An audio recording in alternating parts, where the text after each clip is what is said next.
Ladies and gentlemen, I'm Mike Squires, and this is the Couchrist Podcast, episode number 267 or 268. I don't know. How am I supposed to know? I'm just the person that does everything. My guest this episode is Mr. Dave Dederer. Now, you may know Dave Dederer from the Presidents of the United States of America. What a dude. He has a real interesting story. And it was a genuine pleasure to have him on the podcast. Now, I guitar teched for the last handful of Dave Dederer dates when he played guitar with the Presidents before that seat was handed over to Andrew McCaig, who's also a stellar human and player. And he actually told a story that was one of his most embarrassing stories. I don't recall the story, but I love it. I have a hard time believing that I would have been intimidated in the moment, but maybe that's why I blocked it out. I don't know. Stick around and hear the story. It's pretty great. It's also shocking what he did. I can't believe he would do that shit. Naughty. Shame on you, David. Dave has also had a bunch of interesting, behind-the-scenes music industry jobs. And we go into a bit of that as well. He's currently playing in 4 different bands around Seattle, including one with some of my bandmates and collaborators. And go out and check out Bowie Rex and the Boogie Army. Super duper duper duper awesome. They're playing down by my house at the Flight Path in July. I believe it's July. I'll be there because it's a good time, and you know what I love? I love a good time. I had a wonderful time talking to Dave. I hope that you enjoy this episode. We're going to get into it now, but not before I encourage you to support Couchrist Podcast on Patreon. Patreon.com/Couchriffs. I post episodes up there a week early.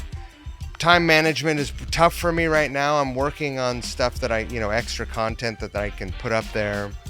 I'm working on more in-studio cover songs. Those go up early. The downloads of those songs, the only place you can get those is on Patreon. And again, I'm working on more of those things. They cost a lot of money. So, those things are dependent on Couchriff's Patreon support. So if you are already supporting Couchriffs, thank you so much. It is everything. It's everything. If you have been considering it for a while, perhaps today is the day. You click over there and you go, I'll toss you $5 a month. Why not? What's $5? What's buying a cup of coffee for someone who makes a bunch of content that I enjoy? If you want to buy 2 cups of coffee, great. You know what that is? Twice as much, 200%. And it's $10. It's cheaper than, Netflix. I don't have as much shit up there as Netflix, but you get the point. I don't have the same resources. So anyway, thank you so much. I appreciate you. I appreciate you just watching and listening. So lastly, the old standard. As you travel through your day and your week and your year and the rest of your life, don't forget to behave with the golden rule in mind. Treat people the way you want to be treated. If people walked around treating each other with respect exclusively, the world would be a much more beautiful place. And we'd be able to communicate a lot better. If we could just all muster to not be assholes. It's not that much to ask. Be cool. Cool. Right? Yeah. I like cool things. Was that a loaded gig or was that a... Yeah, Loaded toured with Motorhead. Oh, I didn't know that. In the UK? In fucking Germany. Oh my God. And let me tell you what. Tough crowd. Yeah. Tough crowd in a tough country. The toughest of countries. Yeah. So, I'll never forget. Pretty fun. When our first record was blowing up, we got an invite from AC/DC. Really? To open a whole American tour. And I'm like, we could agree, even though we don't want to, but at least two of us would be dead halfway through the first song of the first night. Like somebody would actually come up on stage and kill us. No, but I think that it's within the realm of possibilities to get booed off. Oh, yeah. Kitty at my foot and I want to... all night. Angus. Yeah, no, that would be a tough gig. Like, as much as I love AC/DC, and I've got an Angus Young tattoo. Yeah. I don't want to open for them. I've said repeatedly in the last 10 years, I will go on tour again if I can play guitar in either AC/DC or Oasis. Those are the only two bands I'm interested in being in. I play Malcolm Young's guitar parts, and Oasis, I don't even need to be plugged in. I just want to be behind Liam, who I think is the only rock star left in the world, and is fucking He's genius, definitely hilarious a rock star. dude. And his solo records are killer. I like that High Flying Birds record. Yeah. I had a nightmare once. And this was when I was like, I really want to get back to playing music. I just want to get a gig. I want to get a gig. I had a nightmare that I got in Oasis. And It's a dream full for me. disclosure, I'm not an Oasis fan. Like, to me, it's fine, and I don't care. I know it. I don't think it sucks by any means. I think it's good. It's not for me. Like, Yeah, no, I get when I it. hear it, I don't change the channel. I just don't care about it. Mm-hmm. And there was something about the gig, like I resented it. I resented that was the gig I got, and I didn't take it seriously. And I showed up for the first gig, and I didn't know the songs. And it was like one of those stress. I've had things. most of my playing music live dreams. I don't. It's not a like, well, I'm playing with Ted Nugent and we're crushing Cat Scratch Fever. It's like, I'm playing with Ted Nugent and I can't remember how to put the guitar around my neck. He's aiming his bow at me. Yeah, exactly. No, they're all nightmares for me. That's I've amazing. never had one where it's like, we were shredding and there were 100,000 people there. It was Right. amazing. It's always like, fuck, I don't know the song. Yeah, I forgot my homework, I have a I'm friend naked who at school. auditioned for Oasis Really? Guitar or bass or... guitar, and I'm hoping to get him on the podcast. He'll be I would love he'll to be hear in that town story. in September. I don't want to say who it is because I want to get him to tell the story. But I heard this story from someone else in the band, I want to and they hear were it. like, "Yeah, so fill in the blank auditioned for Oasis." Mm-hmm. And he tried to rewrite the bridge of one of their songs. I'm sure Noel loved that. Because I did a rehearsal with this guy. Mm-hmm. I had 2 rehearsals with him. And at one point he came over and like turned a knob on one of my effects pedals. And I didn't know him all that well. And I'm a lot bigger than him, but I kind of gave him a look like, What the fuck is Stan? what do you think you're doing? Yeah. And I relayed that story, and one of the other bandmates was like, "Oh, dude, that's nothing. Check this out." Well, Oasis, I wasn't a fan. I mean, I wasn't not a fan. You couldn't avoid them. And you're right, when What's the Story, Sure. Morning Glory was out. And actually, Noel came. I met him. He came because we had, before Kula Shaker's first record came out, they supported us a whole bunch because they were on Sony. And Oasis loved Kula Shaker and helped them blow up, which they did for a year in the UK. So Noel came to a show we were headlining the Brixton Academy, and he was super chill. He was with his then girlfriend, later first wife. There were no beers. I went up to our green room and brought them some beers down, and he tried to make conversation with me, but I was too kind of tongued out. Are you the one what plays the SG? And I'm like, no, I play Stratocaster, whatever. Okay, don't talk to me. I'm freaking out. Right. But then, Are you the one that plays? are you the the one? SG? What? Well, then, like 7 or 8 years ago, a friend of mine, Scott Trethaway, who has one weird meet a famous person experience after another. He's a guy from Seattle who's in the mint business, family business, and he's just a cool, chill dude. He was drinking at a hotel bar in Chicago like 7 or 8 years ago, just hanging out, and some English guy comes in and starts drinking next to him. It turns out they're like, "Oh, what are you doing in town?" "Oh, I'm playing a rock show tonight." And Scott's like, "Where?" At the Normal Dome. And Scott's like, "Yeah, right, sure you are." It turns out it's Liam. They get wasted. Like they drink from like 3 in the afternoon till 3 in the morning. Scott calls me at 11. "Are you the what with the 2 strings and what sings about peaches?" So then, like 5 years ago, I'm in Paris for Amazon Music, and they're like, "Oh, you got to go. Warner Brothers is having a thing," and it was Liam's second solo record, I think. And somebody tips me like, "Okay, the secret act tonight for the party is Liam. I'm going to tell you because I know you're an Oasis fan." And they played in like a little black box room like this size. I go in, it's full backline for like 4 songs, teleprompters, the whole fucking thing for like 50 people. And I'm texting my friend Scott because he'd stayed friends with Liam's bodyguard guy. I'm like, you gotta connect me. I gotta like say hi, and he couldn't pull it off. So I was waiting by the door to be the first person in. I walk in. I'm right. The riser's like 4 inches, right? It's no stage. I walk in. The band comes out. They're full. Their hair's all done. They're all like they got that rock and roll sign on the front of the Hammond B3. They got like fucking, the whole rig there. And Liam walks out with his, in his anorak and he's got on these awesome like ankle height moccasins, fringe moccasins with a fringe. He walks out. He's standing closer to me than you are right now, like 3 feet away from me. And everybody in there's fucking French. Nobody speaks English. And I just looked at him and I'm like, nice fucking moccasins. He didn't even look at me. It was amazing. He was just get fucked. Yeah, he didn't even blow me off. I might as well have just, anyway, it was, and then he killed it. He did like 4 songs and just destroyed a room of 50 people. Well, so anyway, I would be in AC/DC, although Malcolm's son has the job tied down, and I think I'd be in Oasis. Who say they're getting back together?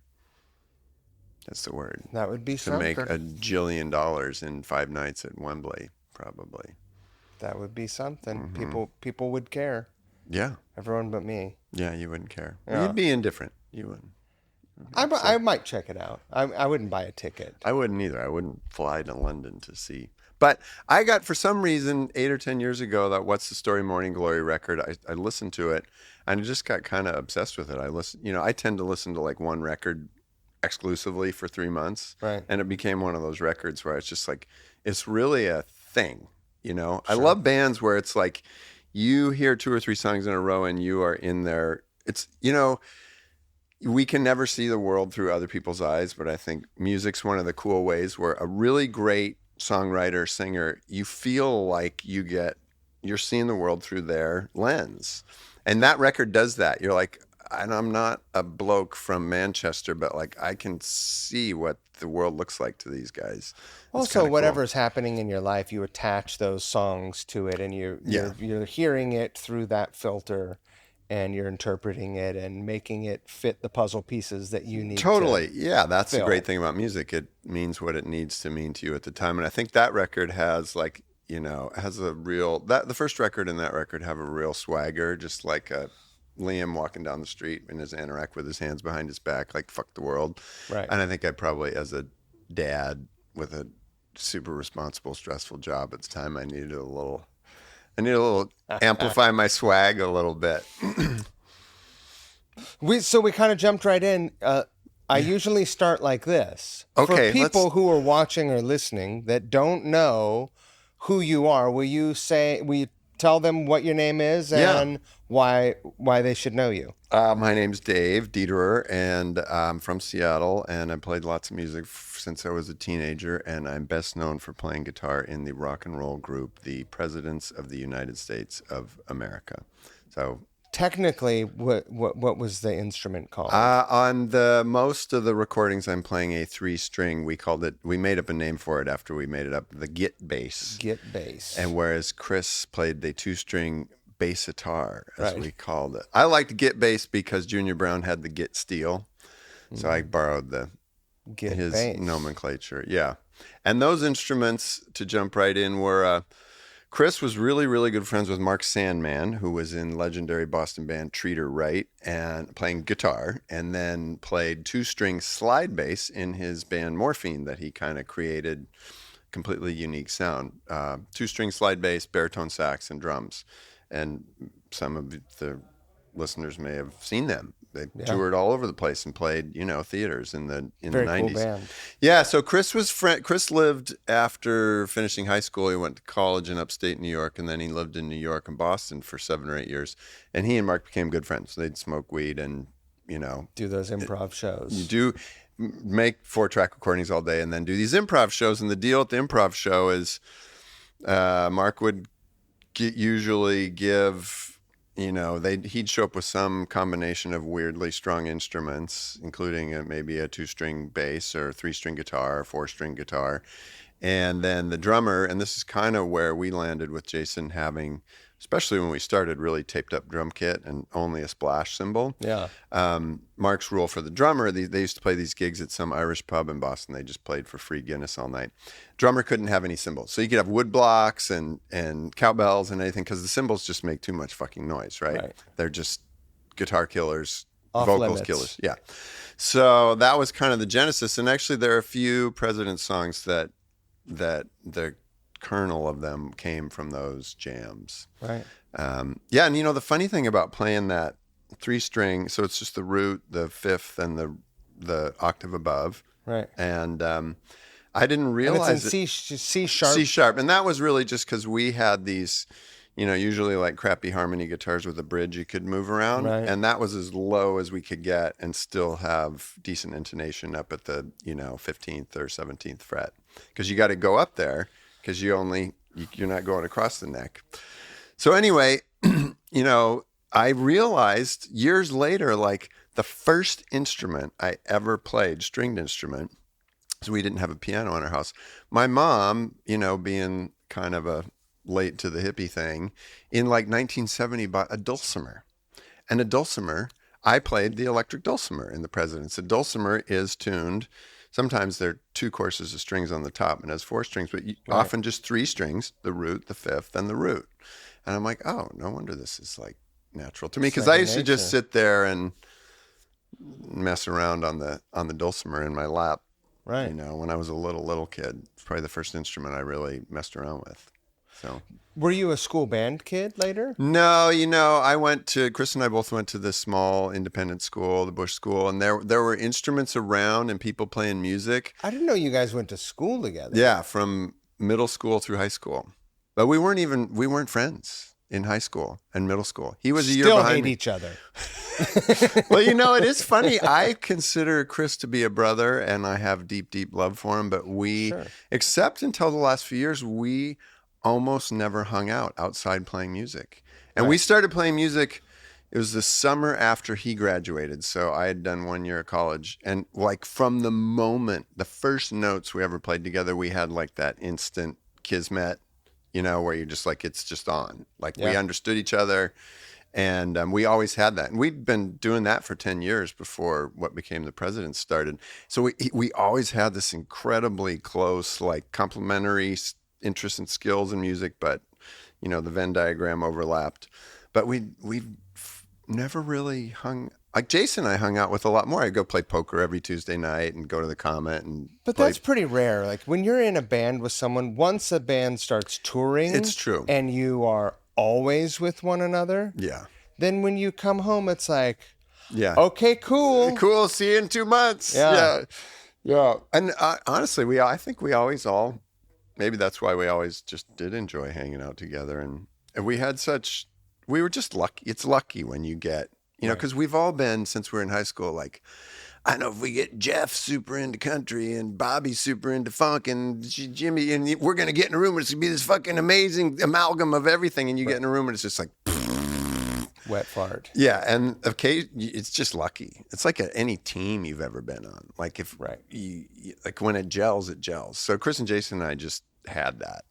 It was just lucky. It was a pretty magic from scenario. The moment, Chris and I already had it, and he moved back to Seattle for good in the fall of '93, and we did what we'd always done. I was sharing a rehearsal space at the time on Capitol Hill just so I could go up myself with people. I think was like Flop, 7 Year Bitch, the Posies maybe all had a space. You were in Chop House. No, there was a place like on Down like by the Puss? yeah, that place. Yeah, what was it called? I don't remember. Was it not called the Chop It's House? like a hair salon now. Kaz and Jackie had it. Yeah. Yeah, I was in there too. Yeah. So I was in there and so Chris came back. I'm like, oh, I got a rehearsal space. We each have some songs. Let's just do what we always do, which is get together. And so we played 8 or 10 shows without Jason. Chris had really, really bad tinnitus, and he still does from just playing too much loud music in the basement of an apartment building in a, cement block room. So he's like, I don't even know if I want to ever play with a drummer again. And then the running joke was Jason, who of course I've known since he was in high school and I was maybe 18. He had seen an earlier band that Chris and I had called Go. And it's a long story, but we did some gags at a show that he came to, including me giving him a lap dance during a really loud guitar solo on an acoustic guitar, and baseball flung across the room, me catching it. And, he enjoyed the show, and he's like, I'm gonna next band you guys have, I'm gonna be the drummer. Next band, because he's a big rock star guy, right? He's Pope of Pike Street. He's the drummer in Love Battery. So that was the running joke for like 3 or 4 years. Like, next band you have, I'm the drummer. Next band you have, the drummer. So then Chris comes back, and all of a sudden we got this weird little duo, and people are really into it. Jason's like, yeah, you guys need a drummer. And Chris, I remember having long, do we really want to have a drummer? It's going to be too loud. We're going to... Right. Yeah. And finally, you were saying it was magic, like, okay, let's play with Jason. I'll never forget. No rehearsal. I mean, we rehearsed one. We really didn't need to rehearse, but the first time we rehearsed, it was like, oh, this is fucking... you've played with him. He's so, he doesn't sound like Keith Moon, but he has in common with Keith Moon that he can do things that drummers aren't supposed to do, which is play accents, for example, that are related to the vocal line and stuff, and be musical in a really expressive way, but still have a killer groove. So he was just like the perfect... And his drumming also punctuates the fun. Totally. It's like an exclamation point. Well, not unlike any pun. One of my favorite musicians, Pete Thomas from Elvis Costello and the Attractions, where, there are some Attractions albums where like just the snare drum hooks alone, all over his army, just little things like that. And then like all our personalities, like Chris, you got to have the weirdo artist guy in every band, right? Sure. The guy who just can put his editor aside and just express. Then Jason was the raconteur and networker and man about town, and I was the fucking super competitive, ambitious type A asshole. And then you combine all that, and it was just lucky that we had both the musical compliments and the kind of like business, for lack of a better way to describe it, just the stuff that's required to make it go. Yeah, you got to have all of it. Do you remember that I guitar teched for the last 2 or 3 shows that I played? You did? I'm a somewhat restrained person, and I have not done that many things in my life that I find deeply embarrassing. But actually, you were there for one of my top 5 most embarrassing moments in my life. Wow. We were playing the Crystal Ballroom. Yeah. And who opened with Carrie and Friel? Goodness? Yeah, it was Goodness, wasn't it? Oh, I don't know. They were killer. And I was playing at that time. I had gotten back that Blackface twin reverb that was my best friend Kermit Rosen's. I can't believe that amp. So that's the amp I made our first record with. When I made our first record, I didn't own the guitar or the amp. Kermit had that guitar in Slack. He was in this band that were super popular in the Northwest in the late 80s and early 90s. Anyway, I had that amp. I remember vividly. I had my little pedal board always had an overdrive, a big muff, and a Phase 90. I was having some signal problem, and you were trying to help me fix it. And later, after the show, we eventually figured out it was the input jack on the Phase 90 was loose. Right. And I just got super pissed and ended up, I think the amp we had it back on its legs, and I think I kicked it over in a fit of pique. Wow. And it was really just a dickhead thing to do. It was not nice to you because you were trying to make me sound good, and it was just totally also potentially childish. Damaging to that amazing amp. Do you still have it? Kermit has it in his basement somewhere, yeah. It is an amazing amp. So I've never heard a twin reverb sound like that. it sounded good, and that amp, it had mismatched speakers in it. Certainly, I think even at that gig, but when we recorded with it, I think one of the speakers was only held on with one bolt. Right. I mean, it was like barely alive. but it was like a 64, 65 blackface twin reverb. It sounded so fucking good. Yeah, it did. And to this day, when I think about, well, if I need a loud amp, I think about that amp, and I'm like, I wonder if I could. And the truth is, it's a terrible idea for any reasonable person, but you guys were an unreasonable band in every way. I didn't tour with that amp. We got we signed a record deal, and I knew, it was Kermit's. I didn't want to take it, and I ended up buying a dual rectal fryer, which was great, actually. I just used it because it had 4.6L6s in it, right? Sure. Guitar Geeks. You go through the clean channel. Yeah, I just used the clean channel, and it was I have to say that amp, Mesa Boogie, thank you for the support many years ago. That amp played, hundreds and hundreds of shows all around the world for 3 years. It never once had even the slightest problem. Got flown to Australia, Japan, Europe multiple times. So that was as close as I felt like I could get. Our friends next door over at Gibson Guitars bought Mesa, and I bet you might be able to talk to them at some point. Those. Maybe. I do honestly, if I still had a guitar tech and somebody to move my shit for me in the four bands I'm in, no, I would play a twin at every show, even quiet shows. There's something about the cabinet shape and the 212s and the big transformer and the 4.6L6s.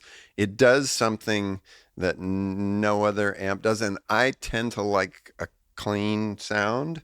And it does a weird clean sound. Big, full, and it doesn't need any grind to it because it's got some weird, secret psycho, can't hear it, implied grind. And no other amp does it. It's true. Even if you take the head, I had a dual Showman head for a while. You take the head and put it through it doesn't do it. It's something about that cabinet shape. And when you put a big muff through a twin. Oh my God. It is a glorious fucking racket. Oh my God. It's a thing of beauty. Yes. Yeah, no, you hear that sound that's what Junior Brown plays. I think he played through one or two Silverface twins with volume knob, and I think he has them dimed, and he just uses the volume knob, and it's a ferocious. Yeah. Life-changing sound. Anyway, so the blah, blah, blah. I'm Dave Dederer. I was in the presidency of the United States of America.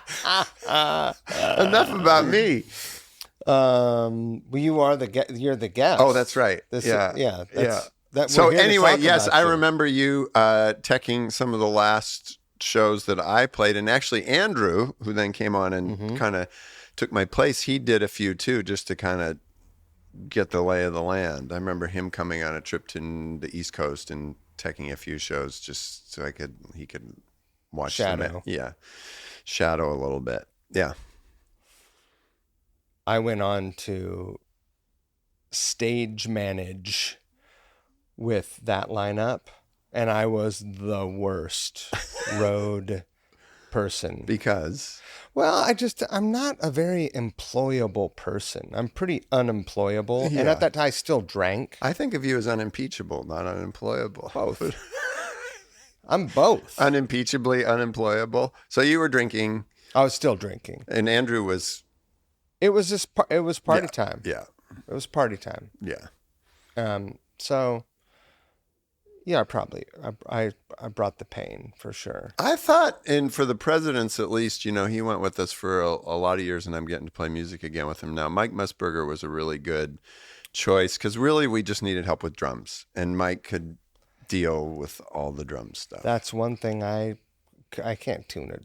Right. Yeah, he could, and we'd show up at some TV gig or some radio thing with a pile of hardware and shells and bad drum heads, and in 10 minutes, Mike would have the kit up and sounding good. Right.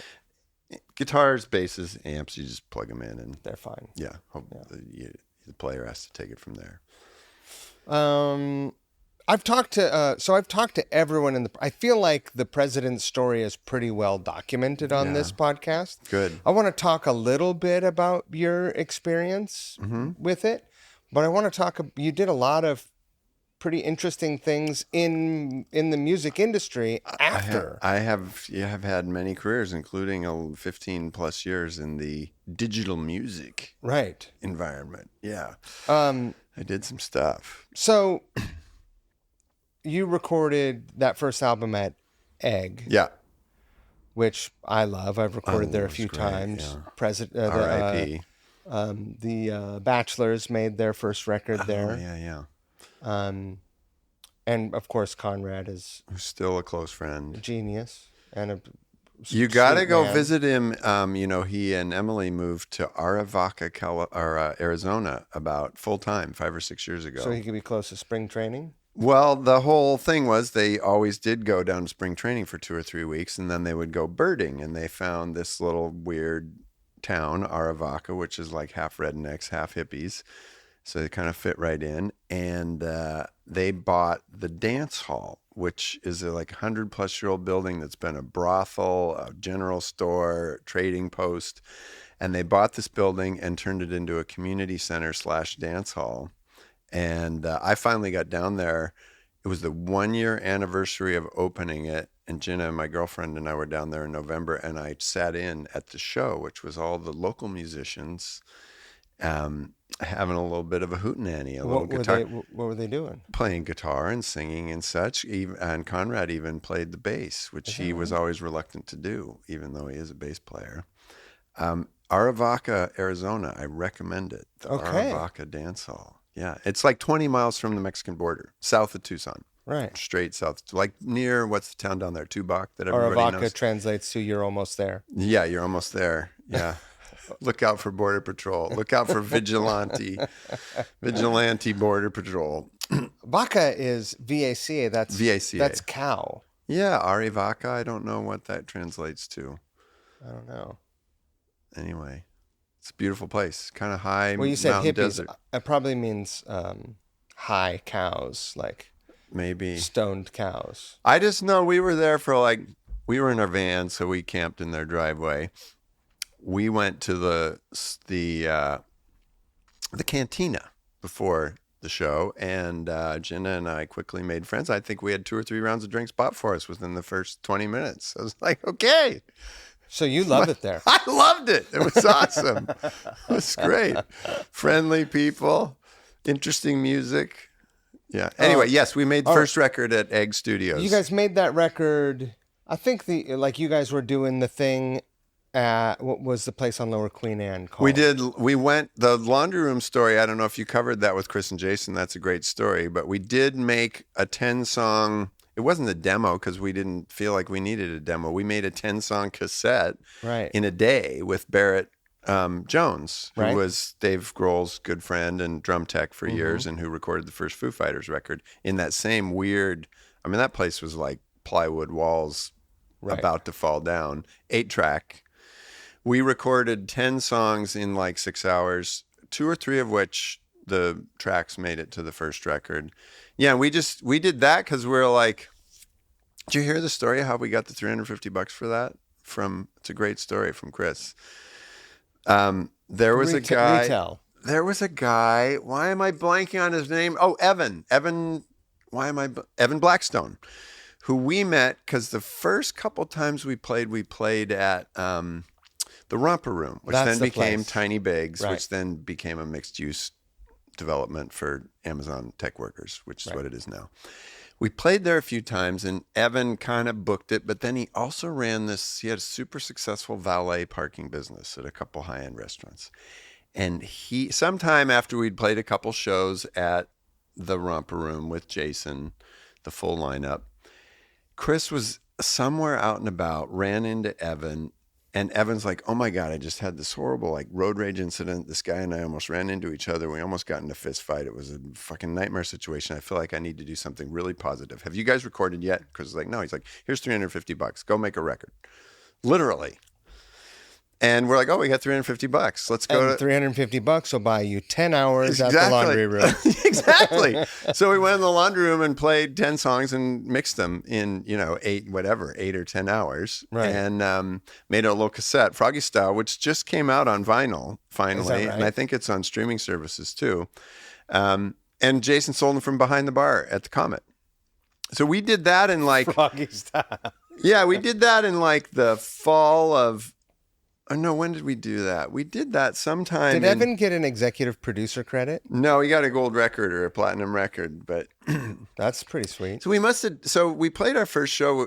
Chris moved back in the fall of '93. We played 8 or 10 shows in the matter of a couple months. Jason played the first show with us. Was like early. It was at the Romper Room, because then we played New Year's Eve that year at the College Inn pub. And then we must have made these recordings within a month or two later, because Chris then went on tour with Beck playing bass and guitar. And we were selling these things at a show or two, and then Chris left, and Jason was selling them behind the Comet. And pretty soon, in like a couple weeks, we'd sold like 500 of them. I mean, it helped that Jason was tending bar 6 nights a week, playing it on repeat. Selling at them the to Comet. drunk people. Yeah, selling them to drunk people. And then, you know, we didn't really know if we were a real band, and Chris was on tour, and we were like, we need to play some shows, because we're selling hundreds and hundreds of these cassettes, and everybody wants to book us. And then he got kicked out of Beck's band and came back, and then we recorded that record, the first record, the rest of it at Uno's in the fall of 1994. But you remember that summer, Jason was in Love Battery, and they made a record for A&M that summer. Right. So this was still just like, oh, okay, well, I guess we'll go for fun. Fun side thing. Yeah, and they were about to put out what became Straight Freak Ticket on Atlas, which was an A&M subsidiary. It was a great record, by the way. Go listen to Straight Freak Ticket by Love Battery. And Jason was like, yeah, I guess it's just for fun. We'll go make a record. And so we went to Uno's, and kind of, I don't know, it just kind of, that Labor Day weekend of 1994, somebody's like, hey, you guys want to be on some ASCAP showcase? It was Bumbershoot weekend, so industry people were here. And we played this ASCAP showcase, and the next day, this guy, Tim Summers from Atlantic, tried to sign us. And it was like 6 months of just getting assaulted by record labels, lawyers, publishers. Those Romper Room shows, after the first show, there was a line around the block. I can't. I mean, we had our little built-in crew from Pike Street, but all of a sudden, I don't. And it was weird, you know. We weren't cool at all. We weren't on the cover of the Rocket immediately. Long-haired. Yeah, no, we were not. And the audiences, serious. Yeah, the audiences were really atypical. The audiences were a little older and mixed, like everything from frat sorority kids to like 40-year-old, old people, metalheads, and like everyone. Like there was, I do remember with the first show we played with Jason was at the Romp Room, and it was with the Kent Three, Seattle punk rock legends, who were a great band themselves. And I remember we did our weird little thing. The Romp Room had no stage really, and like we finished our set, and I literally was like carrying my effects and the Twin off the stage with my guitar around my neck, and I can't remember which one of the guys in the Kent Three. He just looked at me and said, that was the single greatest rock and roll show I've ever seen in my life. And I was like, whatever, dude. I felt that way about almost every show that I saw. And I saw you guys did a show at the mural. Oh, yeah. That must have been 94. Yeah, I think right? We did play there that summer. Like, yeah, the whatever, what did they call that stage when KSW? Yeah, Jeff Gilbert booked that for years. Yeah, we did that. It was, I remember I heard about it. I was like, oh, okay, awesome. Like, I'm going to go down. That'll be an easy show to see and it was overrun with humans. I do remember that show. It was wild. And it was the most, like, the hair on my arm standing up right now. That's really sweet of you to say. It was amazing. It's fun. I feel like I can say it was amazing too, because I don't feel like, again, as I was saying at the start of the conversation, it's just serendipity that you find. It's not about like, I'm amazing or Chris is amazing or Jason is amazing. They are amazing. I can't speak for myself, but it was the combination of the three of us and our ability to collectively, you play music very well. It's like, it's not about you. It's tapping into something bigger, and you're a translator as a musician. You're like which sounds too corny to say shaman, but you're like you spend time and energy building a skill set where you learn to tap into a capability to take the chaos in the world and turn it into what for 3 minutes at a time is this like orderly, organized space-time thing, right? Sure. You're a translator. So I feel very proud of what we did, but I feel like it's not ego, Right. I was lucky to be part of it, to tap in and be in the same place with those two guys at the same time and have us have that connection. That was a steep trajectory. It was just like, boom, rocket ride, right? Yeah, totally. Do you remember the first big show where you felt like, oh shit, this isn't a game? There were a couple moments. So as I said, it was a rocket ride. Chris came back at the end of 93.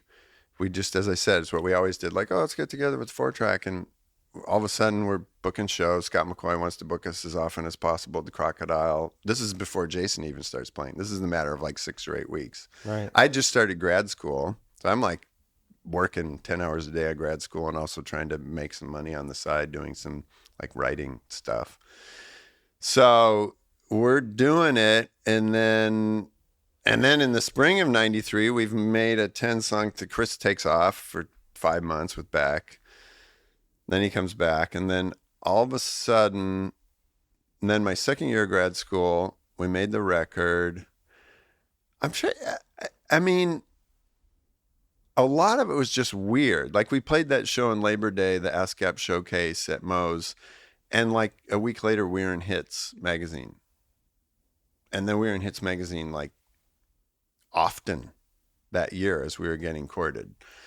But I was trying to do well in school and, I'd just go out and have 3 scotches and play a show twice a month. And it was really fun. But that year, then all of a sudden we're going to, like every 6 weeks, we're going to LA or New York for a week and doing showcases and interviewing lawyers. And I think there were a few moments. One was at South by Southwest that spring, where we slept. Thank you, Michael Badamy, for the millionth time, who was at ASCAP at the time, and been in the industry for years. He let us sleep on the floor of his suite in the Four Seasons. He and his wife were in the bedroom. The 3 of us were on the sofa and the floor. Seemed normal at the time. But I remember, that was in old South by. That was where all the industry people hung out in the lobby of the Four Seasons. And none of us could walk through the lobby for 4 days without getting a drink bought for us, dinner bought for us, lunch bought for us, breakfast bought for us by either label, publisher, attorney, booking agent. What a time. Yeah, somebody. And then we played that, I didn't realize it actually until going back later. Like every year there's 1 or 2 acts that everybody's there to see. Like, oh, we were that act. And then the other moments were, there were a couple funny ones. I think the really weird one was, we signed a record deal. We committed to Sony Music in May of 95. Donnie Einer, who was president of Sony USA at the time, was like, I'll have your record out by mid-July, which he did. I finished grad school and I'm like, I don't know. I guess we'll go. Like, we're going to go do some promo tour thing and whatever. Maybe I'll write my thesis in a month. And there were a couple moments. We made the video. Roman Coppola came up here. We made the Lump video in June or July. And it's still all like hypothetical at that point. Right. And I knew there was buzz in the industry. But then they pre-released the record and the single at the start of July. The record came out the 3rd week of July. And we started this crazy promo tour that Chris or Jason may have told you about, where we flew somewhere and played on the street and on flatbed trucks in, 20 cities. That suitcase drum kit. Suitcase drum kit. It was crazy. And there were a few moments on that trip where I was like, holy shit. There were some, we were going to stations, radio stations, and we were going to one stops, which were the CD warehouse places, and playing for people and doing events for like buyers from Tower and stuff. And, there were a couple moments on that. One was the video came out on maybe the first week in August, and I don't know if you remember what was it? Friday nights was Buzzbin new videos. Sure. And our manager, Stacy's like, okay, you guys are going to be the first video on Buzzbin this Friday. And Chris and I were sharing a hotel room. And I remember, it came on. We'd seen it, of course, but not with the Chiron really announced. And we're like, on the TV. Yeah. And the song's 2 minutes long. The first minute, I'm like, we're, jumping up and down on the beds, literally. Like, oh my fucking God.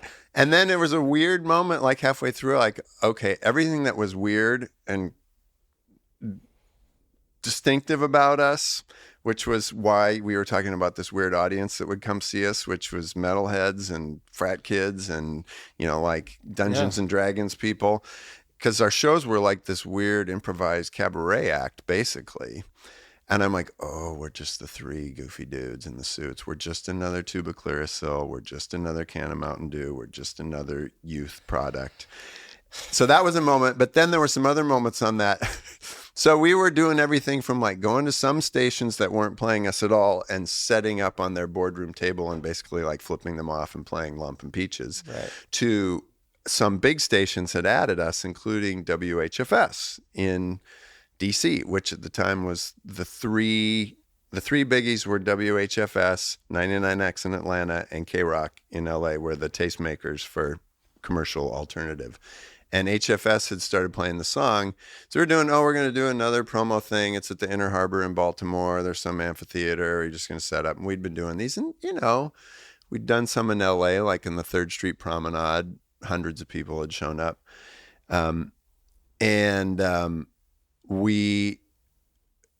That was a moment where like 1,000 kids showed up or 1,500 kids. Right. Like, what the fuck? Also in Vancouver, on that trip, we went up to Vancouver and we went to an HMV or something on Robson Street, the main high street there. And the Sony guy picked us up. And he's like, okay, you guys actually are going to have to hide in the back seat under blankets. I brought blankets. And we're going to have to go in through the alley in the back. And he drove us in through the back. We went in. They filled the store. So there were some of these promo events where it was like, they filled the store. But then we look outside and Robson Street was shut down because like 2,000 kids had showed up on the street. And we started our thing. We were playing next to big plate glass windows by the front door. And the kids were pressed up a plate. We got in like a song and a half into it. And we had to pull the plug because these kids were going to like come through the window on top of me. And we did one also in New York on that same promo trip where we did a downtown Tower Records or like down near Gramercy Park. And I remember they turned the CD racks around to make kind of a corridor for people to be in. I'll never forget we played and then there was a full-on fucking riot and kids were like stole as many CDs as they could and it was just complete. Good for them. Yeah. So there were a few on that promo tour. It was like, oh, right, this is getting weirder and weirder. Any festival dates? Not early on. No. No, at the end of that tour we did some weird ones like that station, the old commercial alternative station in Portland had one and we went and did that. We did like, right when we got back, we did some weird event at Shaney, like at the stadium in Tacoma, Brew Stock or one of those, but no big festivals right off the bat. Second record, Europe festivals? Anything? We did Europe festivals. Actually, the biggest ones were, some of which the band revisited in the 2000s after I stopped touring. But we did a bunch of big ones in the summer of 96 when the record was at its peak. Like we did it's the Rock M series and it's Rock M Ring and Rock M Park. Yeah. We did that back-to-back thing. We did Pink Pop, which the band did again, main stage on Pink Pop. We did a bunch of other, like 50 to 120,000 person festivals, which are, and when I try to, I still go to the footage from Pink Pop in 1996 to try to share with people like, do you know how fucking weird this was? Which stage were you guys? We're on the main stage. It's a wild thing.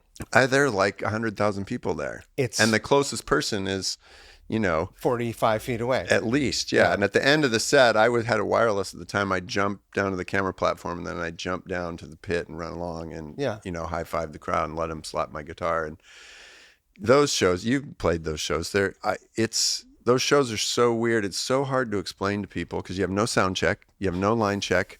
You're playing some of the biggest shows of your life. And you're on a stage that is literally the size of a basketball court. Right. right? It's the weird. It's like I describe it as operating a piece of heavy machinery. It's not really playing music. It's like not a Miata. no, it's definitely not a Miata. It's not a 2,200-pound sports car. It's like a Cat D7. You know, you're just like. I mean, just the sheer power of the PA is something. And if you're out in front and you can actually feel the subs, it's a crazy experience. And it can make certain kinds of, like, there are certain kinds of music that I would never choose to go to an event like that as a fan, but we're playing them, so I'm there. Like, I never was that Pink Pop show. I never got Rage Against the Machine. I was like, whatever. Rage it really Against translates. Oh my God. They're one of my favorite bands over the last 25 years because they played, I think, right after us at Pink Pop, and they came out, and there's 90,000 people just immediately. And I was like, these guys are fucking amazing. 1 billion watts of public address. So awesome. I mean, it was incredible. So certain things translate, you know, in that environment that just work. So yeah, those shows are weird. But yeah, early on it was like, oh, I guess this is. Do you have a favorite venue you've ever played? Do you have a place where you're most comfortable, that you love, that feels like when you play there, it feels like home? I really liked the old Crocodile Room just because we played there so many times and I saw so many shows, and Jim was such a great sound guy and the whole vibe. And I loved, of any club I've been in the world, that layout. I don't know why more people don't emulate it. It was an accident there, but you could be in the showroom, 500 people maybe when it's packed. Yeah. Then they had the little restaurant area where if you were sort of interested in the band playing at the time or just wanted to hear one song, you could hang out there and drink a beer or have some fries and bullshit. Yeah. And then if you just wanted to fucking drink or hang out, you could go in the back room and wait until whoever you wanted to see or not see anybody. Right. So as a place to hang out, I thought that was the ideal place ever. Places to play. You know, any of those theaters that were built from the 20s through the 40s, like whether it's the Paramount, whether it's the Moore in Seattle or the Fox in Detroit or the Warfield in San Francisco, those are just incredibly well-designed buildings. And they were obviously designed so people could even project acoustically. But you can, though, I really like playing those venues. And you can see everyone. You can see, I was just going to say, especially like at the Moore, which is so steep, you can see every person's face. It's awesome. Yeah. And worst venues, God, we did 2 nights. I mean, other than playing in, like school gymnasiums at colleges and stuff, we did 2 nights in LA when we were at our peak, would have been sometime in 95 or 96. And we played I can't even remember the name of the venue. It was an old armory, like where the Museum of History and Industry is now, just a big concrete building. And we did 2 nights there to like 4,000 people each night. The worst. There was a great, cool venue in Australia, Hordern Pavilion. It was in Sydney, if I remember right. And then we played our first show in Australia ever. I think it's called Festival Hall in Melbourne, which is where the Beatles played. That was a pretty great night. Any of those old rooms that are mostly wood, like Showbox is a great one too. Didn't you guys open for Tom fucking Petty at the Warfield? We did 3 nights or 4 nights with Tom Petty at the Fillmore as part of his estate the label just released it in the last year. That was like Tom Petty at the Fillmore. Did you get those stories out of Chris and Jason? He asked us. It's a great story. So Chris has a great song, Mixed Up Son of a Bitch, that came out on a later President's record that I didn't play on. Not a great version, in my opinion, relative to his earlier 4-track versions.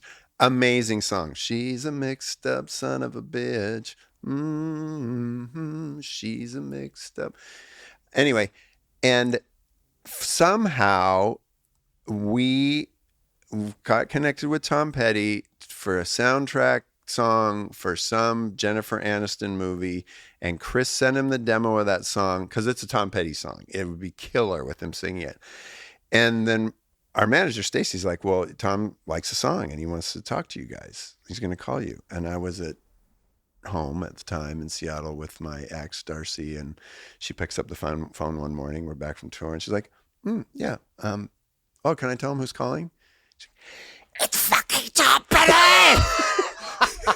And I get on the phone and he's like, hey, Dave, it's Tom. And you picture him, he's like he's somewhere in Laurel Canyon. Yeah, exactly. He's on a velvet couch at 11 in the morning, baked out of his mind. There's like fucking... He's got a bathrobe on. Exactly. Tapestries and Persian rugs hanging from the walls. Yeah. And I'm sure that's exactly where he was. So he and I had 2 or 3 great, just like chill conversations. Like, oh yeah, I really love that song. And then some months later, he did this thing where he did 3 weeks every night at the Fillmore, and he invited artists that he liked, including some of his favorite young bands. Right. You haven't heard the story in the whole like... I've heard it from Jason. But Jason didn't tell you this story because it involves not really making fun of Pearl Jam, but something we did that...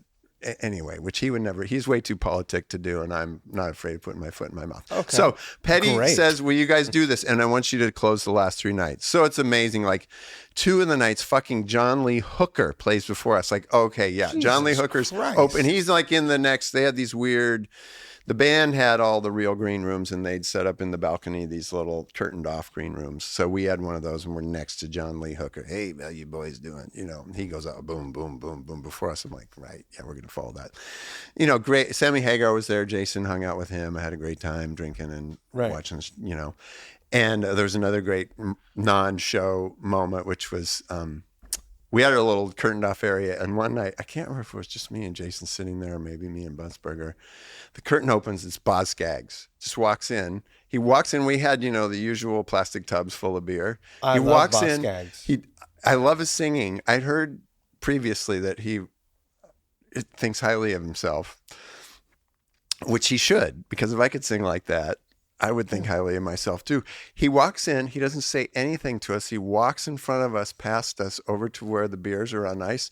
He does, you know, like when you grab like 3 or 4 between your knuckles, he grabs as many as he can grab, 4 or 6, turns and looks at us and just sort of laughs at us like, huh, and walks out with his hands I don't full like of him. beer. I don't like him beers. enough to let him do that in my room. Well, yeah, what are you going to say? Like, you're fucking Boz Scaggs. I say, this ain't Slim's, bitch. I was. You do the Lido shuffle on out of here. Yeah, you Lido. I was not self-possessed enough. So those were some of the sidelight things. But so on to the great story. So first night, Petty gets on stage before us and gives us this like long, really nice introduction. This is one of my favorite young bands. These guys really have this true spirit of rock and roll, blah, blah, blah, blah, blah.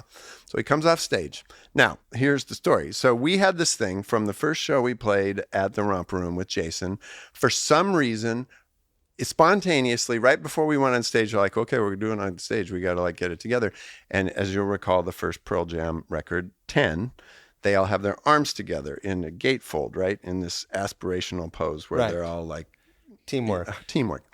So for some reason, we made fun of that and we put our pinkies together and said, okay, let's do it 8 bazillion. And we put our pinkies together and we said 8 bazillion. Okay, every show we played for years, we always did that right before we went on stage. For some reason, it just became the thing. We put our pinkies together and say 8 bazillion. It was our own little inside joke. Right. So Petty introduces us. He walks off stage. He's like, have a good show, you guys. And he's a couple steps past us and we do our thing. And he turns around, he's like, what are you guys doing? And I tell the story that I just told you. And he's like, yeah, that's pretty funny. I want in. And he puts his finger in and he's like, 8 bazillion. And we go up and play the show. Okay, it was 3 nights. Wow. Second night, he walks off stage and is down the steps behind the curtain. And he gets a few steps behind us and he turns around. He's like, wait a second. We got to do our thing. And he comes back and puts his pinky in. Yeah, 8 bazillion. Third night, he just walks down the stairs and just comes straight over to us and puts his pinky out. He's like, all right, let's go. 8 bazillion. You guys didn't add 2.75 bazillion because there was a 4th person? Oh, we should have. We should have rounded up for sure.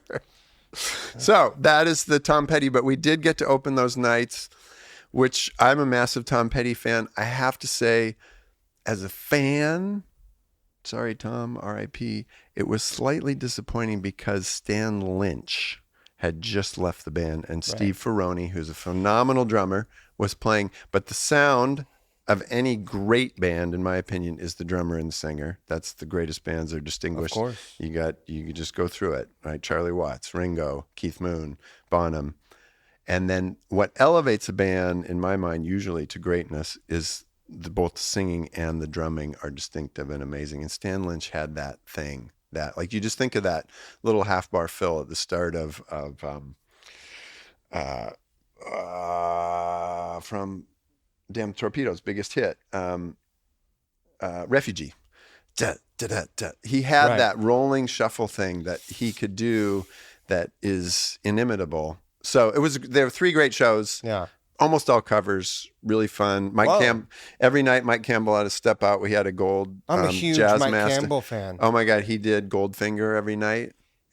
Tom would leave the stage. I think he's the unsung hero of. Well, his band was on tour over the last year or two, and Dirty Knobs. Hit Dirty Knobs, and Bill Malloy, who I play with in one of the bands I'm in now, went down to California, and his drummer was out, and they did like 3 shows with Stan Lynch. Oh my God! I wish I'd gone to those and said it was phenomenal. I saw them play once at NAMM, and it was fucking awesome. No, Mike Campbell's stylistically, he doesn't do what it's not in my wheelhouse, but his intent, which is to serve the song and make the music better, and it's not about him, that's totally my MO. So I've always loved him. He's a hero. She's unbelievable. Those little parts that just make the song without having to be. And then I don't know if you've ever played in a bunch of bands we've been doing American Girl, that the triplets thing at the end in the solo, which is I can play sitting in my bedroom really well, but if you try to play it on stage, and then you watch footage of him doing it in like 1978, 79, it's just like he's half asleep. Like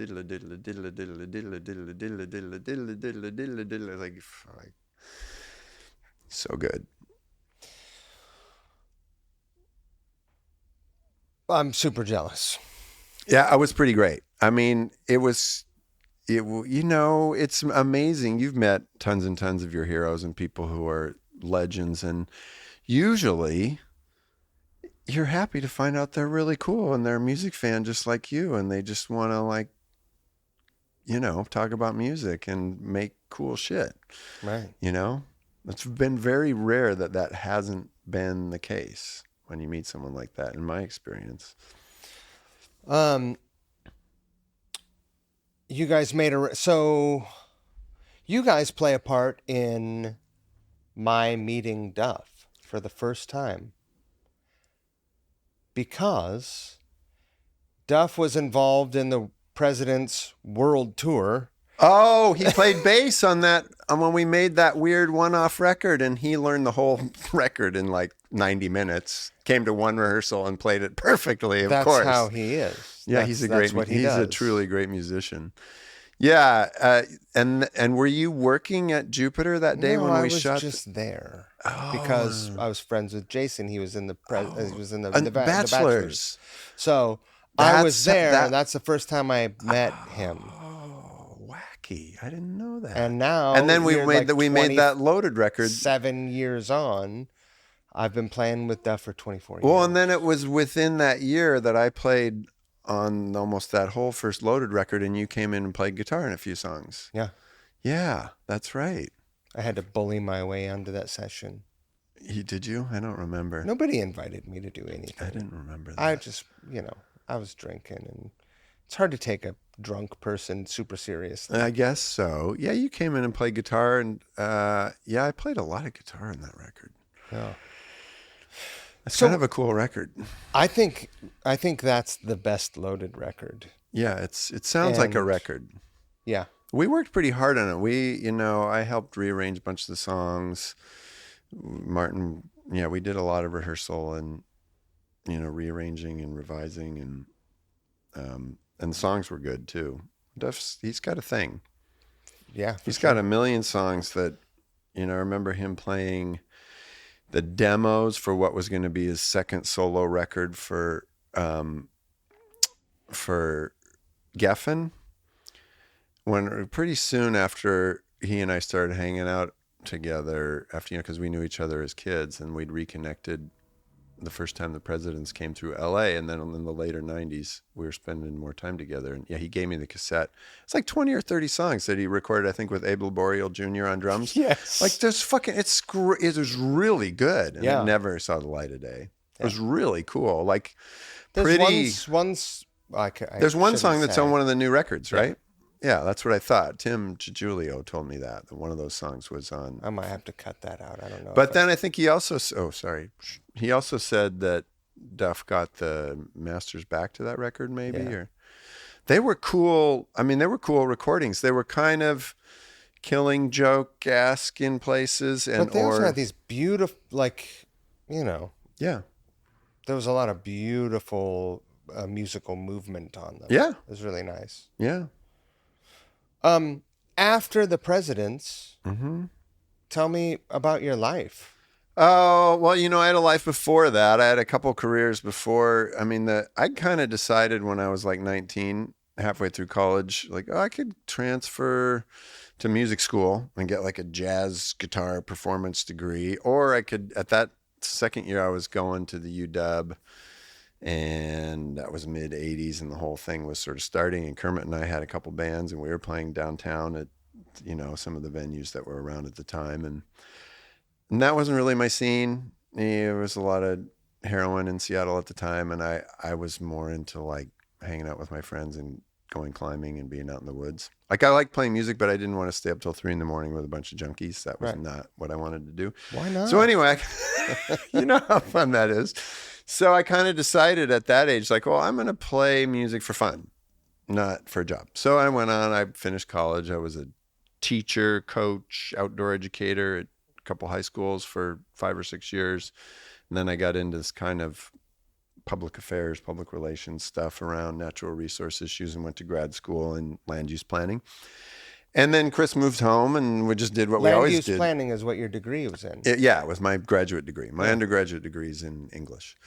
So, and then all of a sudden just, okay, let's start another band for fun, like we always did. And all of a sudden it became a thing. So then that sort of ran its initial course. So after that, well, immediately after we broke up, we started this Subset thing with Sir Mix-a-Lot, which should have been fucking massive. It was so good.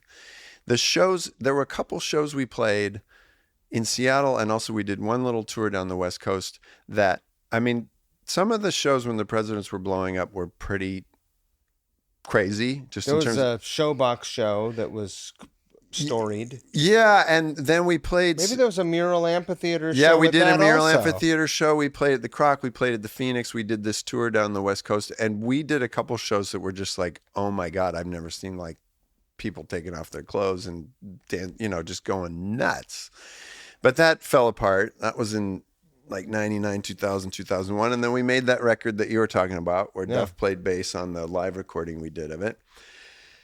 And, we were kind of ahead of the curve in terms of at least talking to all these, like that record, the live one-off thing that Duff played on was for an internet startup electronic record label. So we were kind of paying attention, and I was paying attention to all that. And then at the same time, God, I went back, had kids. My daughters were born 2000 and 2002. Then kind of wanted to just have a normal job again. I went back into public relations, public affairs with this company, Pyramid Communications, which is somewhat associated with Pearl Jam, because Nicole Vandenberg, who I helped start that company with in the early 90s with John Hoyt, my old friend who started the company, she's been Pearl Jam's sort of co-manager, philanthropic manager for 25, 30 years now. Anyway, so I went back into that world, and then the band started up again. And for a couple of years, I was doing like working full time, doing this public affairs job. Weekend fly-ins. Had 2 little kids and doing weekend flyouts, which is just a horrible fucking idea. And then the shit kind of hit the fan after 2 years of doing that. And I told Chris and Jason, like, I'm just going to take a break. And I didn't never quit. Right. It's like, I'm taking a 6-month break. And the next thing. So then I did that. But at the same time, I started to, like I said, we were always kind of ahead of the curve with this digital experiments. And we own our first record. And we got the rights to our first record back. We had licensed it. We and Conrad Uno own the masters. And the band owns almost all the publishing. So we got the rights back to it from Sony. It's a long, boring legal story, but we got the rights back right as kind of the iTunes store opened in 2004. So that was the impetus for the band getting back together again. It was like, we're getting the rights back. Well, should we record 1 or 2 new songs if we're going to re-release it? Well, if we're going to record a couple new songs, maybe we'll make a whole new record. Well, maybe we should play a show. And that's how that happened. And through being involved in all that, I just got deeper and deeper I started speaking at conferences and on panels about digital music, and eventually got invited to join the advisory board of some digital music startups, one of which then in the end of 2006, I went to work at this venture capital backed mobile music startup, Melodio. And then that was kind of the next 15 years of my working life. I was there for 3 or 4 years. We created kind of at that time, you remember the cloud locker was going to be, everybody had invested billions of hours in their iTunes libraries. How are you going to get those in the cloud? Yeah. So we did an early cloud locker mobile access product. We sold the company to Hewlett Packard for a minor, it wasn't like a big, huge payoff, but it was a minor win. And then I worked at Hewlett Packard Corporation for 2 years. And then as a part of that deal. Yeah, as a part of that deal. And they were still going to try to launch some music products, which just never quite happened. And then I had kind of a 2-year earn out as a key hire. And then at the end of those 2 years, I was like, well, what would it be like to work for a big company that's a little more in its growth period?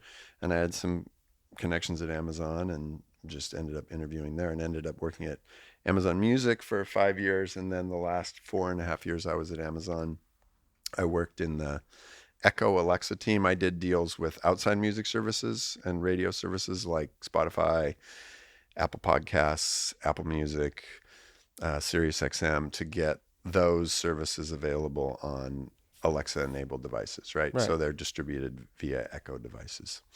So yeah, at Amazon Music, in those jobs, I did content licensing where I dealt with rights, scary stuff at the startup where we were operating in a somewhat gray area in terms of compulsory licenses. This is all super inside baseball music licensing shit. So we couldn't really afford to have a lawyer full time. So I was the one reading and interpreting all the law and dealing with that day to day. HP, I actually went and did a bunch of deals with labels and publishers that then kind of got the wool that they aborted the project. Amazon, I got hired to run the music licensing team. And then within a year, when I got hired, Amazon had no streaming service or plans. Within the first year I was there, we started that. And so then we had no music programming or editorial team. So I created that. So I sort of wrote the job description for that. Right. And then over the next 3 or 4 years, hired, like 10 or 15 people in the US and 30 or 40 people worldwide before I left the Amazon Music team and went to this other job in Echo Alexa.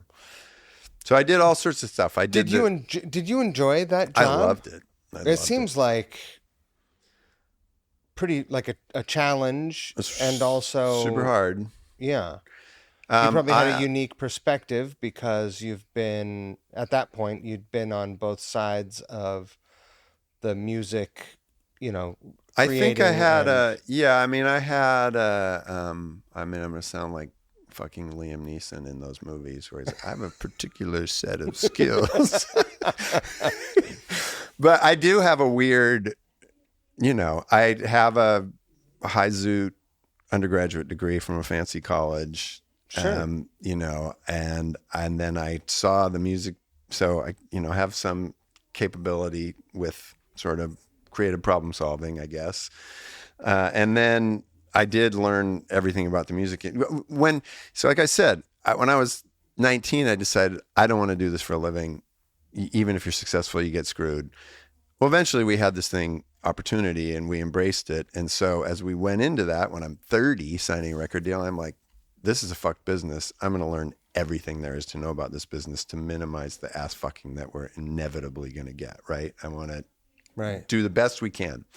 So I had, out of enlightened self-interest, learned everything I could about publishing, music rights and how they're administered and paid out, etc.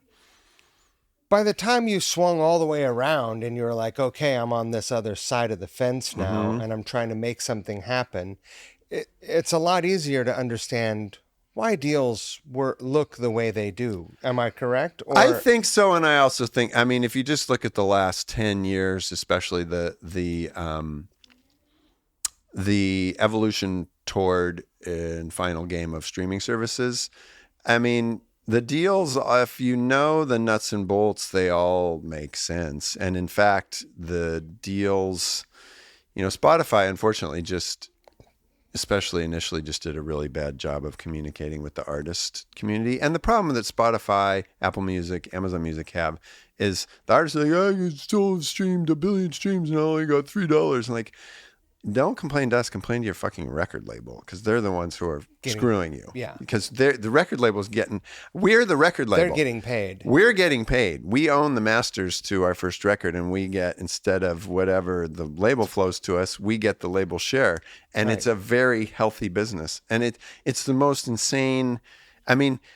A catalog music business these days is like, it's better than printing money. There's no distribution cost. There's no breakage. There are no returns, right? If you own the Bob Dylan catalog, the Bruce Springsteen catalog, et cetera, the Miles Davis catalog, you are operating that is a business that operates literally like a 99% margin. Those Sony Music is 24 hours a day. 24 hours a day. Open for business. Just printing money. So yeah, and a lot of it, and I actually think in a lot of ways, we've gone from the LP, cassette, CD as an acquisition-based model, right?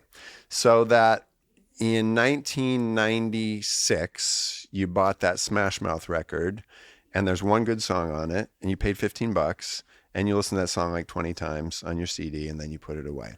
Well, I do love that song, by the way. It's, their hit songs are as good as any pop songs ever recorded, I think. And then that same year, your massage therapist bought that Enya record, which she played 5,000 times over the next 3 years. She also only paid $15 for that, right? So now we're on a model where it's pay per play. So in some ways, it's kind of cooler. There's music actually gets compensated for its utility, which I think is kind of cool. And it's shifted if you talk to people who are at labels and stuff, it's like certain kinds of music, like Chris Ballou benefited from this with Casper Baby Pants, because if your kid's listening to a Casper Baby Pants record, they're listening to it all on repeat. Yes.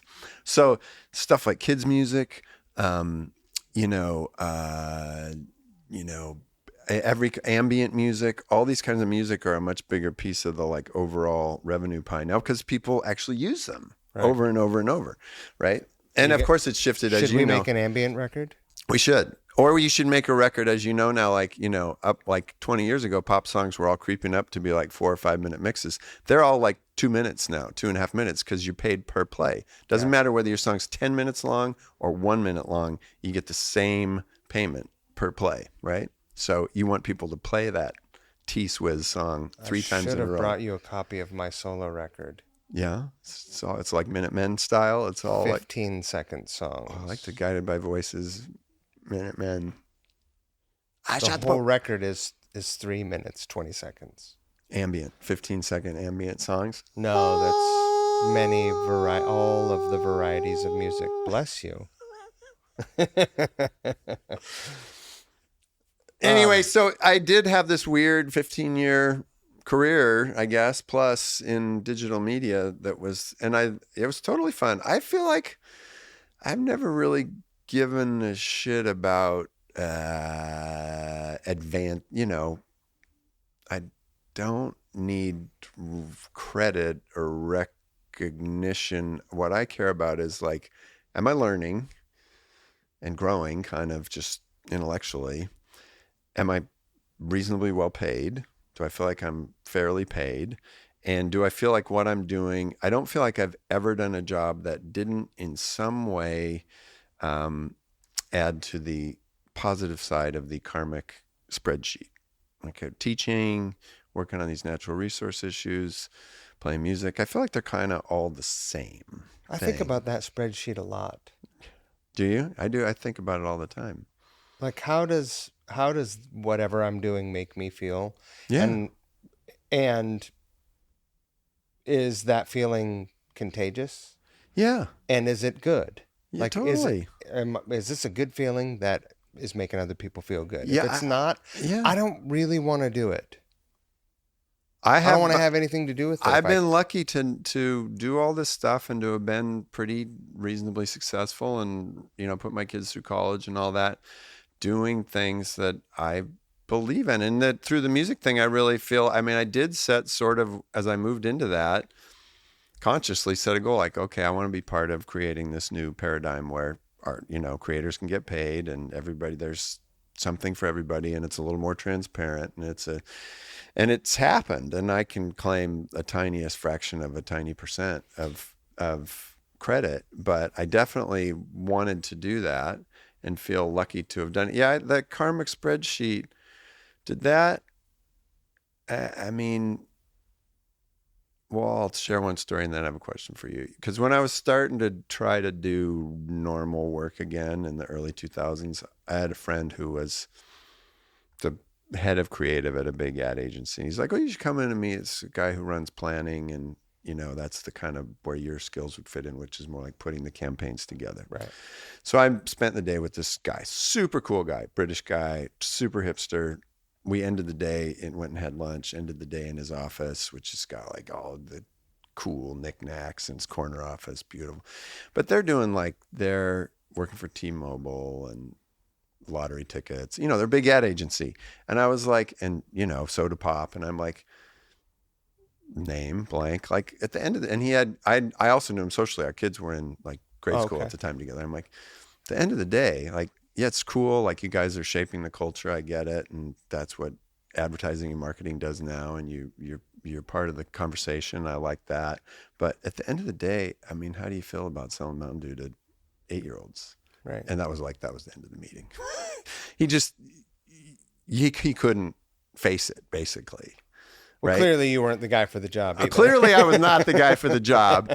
And clearly doing that level of compartmentalization was part of what I've never been able to compartmentalize. I remember even going back to my first job teaching school, like being in an argument with older teachers. And I'm sure I was just a horrible little intolerable snot-nosed shit, but I'm like, why you got, and I remember some teacher saying to me, look, I'm this, I play this role at work, and then I go home, it was a teacher and a coach, and I'm like, I can't do that. I just can't. So my question for you, and it may be too probing, which is just when, like laying off the drinking and stuff, was that looking at the karmic spreadsheet, or did you feel like eventually, like initially it was just survival. Right. You were just killing yourself, just for sure. Yeah. Like turning yellow. Yeah. Dying. Right. Yeah. And, years on now, it's given me a clarity to be able to see things in a way that I didn't see them before. And because a lot of filters were taken off, like I'm never hungover. So any reaction that I have to any interaction, right, like any of my reactions, even if they're emotional, I can at least back myself off and go, you're being ridiculous.